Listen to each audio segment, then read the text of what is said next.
The truth shall set you free, so don't live a life that makes you miserable. I mean, what a profound thought, right?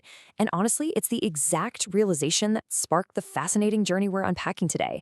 Just imagine having the power to literally reverse engineer your own mind, to escape a cycle of misery. Well, that's exactly what we're diving into today through a deeply personal, incredibly raw set of handwritten notes. Welcome back to The Explainer. Today, we're taking a deep dive into a uniquely brilliant handwritten philosophical framework. We're going to look at how private journal entries actually evolved into a deeply structured theory of perception, quantum psychology, and get this, even the invention of a physical grounding tool. So let's just jump right in. Here's our roadmap for today. We'll hit the relationship merry-go-round, the quantum mechanics of emotion, the theory of perception, tangible tools for grounding, and finally, rewiring your neural network. All right, Section 1, the relationship merry-go-round. Let's look at the deeply relatable problem that triggered this whole thing, relationship conflict. The anatomy of a toxic argument is perfectly mapped out in the source material as a merry-go-round. Basically, it's a negative feedback loop. And, we've all been there, right?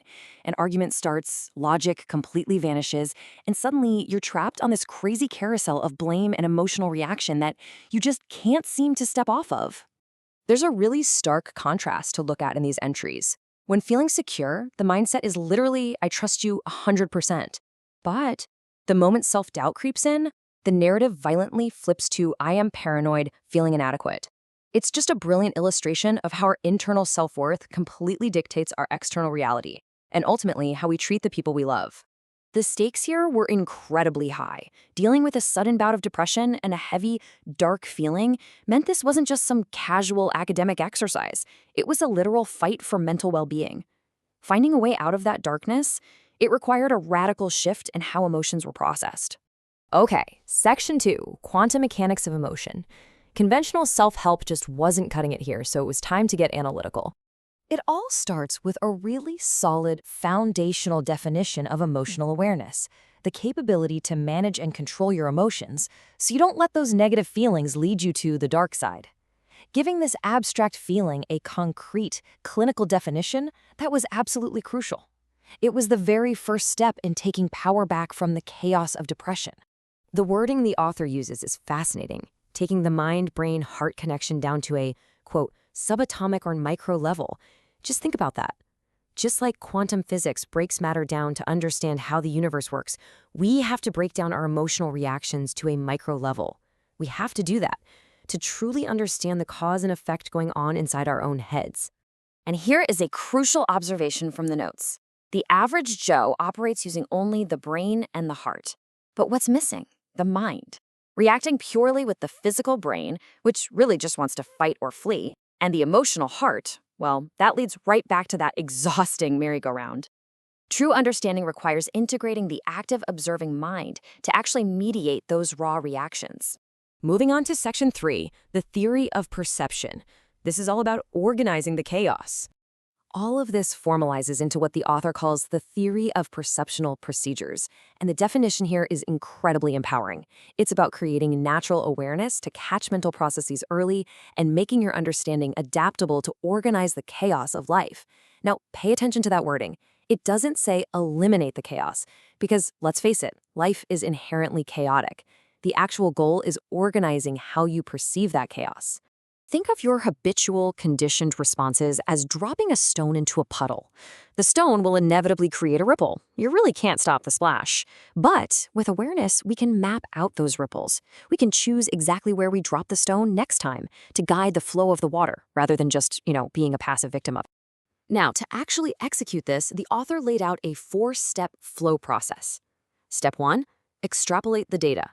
Basically, look at your reaction objectively. Step 2, adapt your understanding based on what you see. Step 3, interrogate your native thoughts. Ask yourself, why am I reacting this way? And finally, Step 4, perfect the response over time. This whole process takes abstract emotional observation and turns it into a concrete, testable framework for personal growth. It's pretty amazing. Section 4, tangible tools for grounding. Because sometimes all that theory, it really needs some physical reinforcement.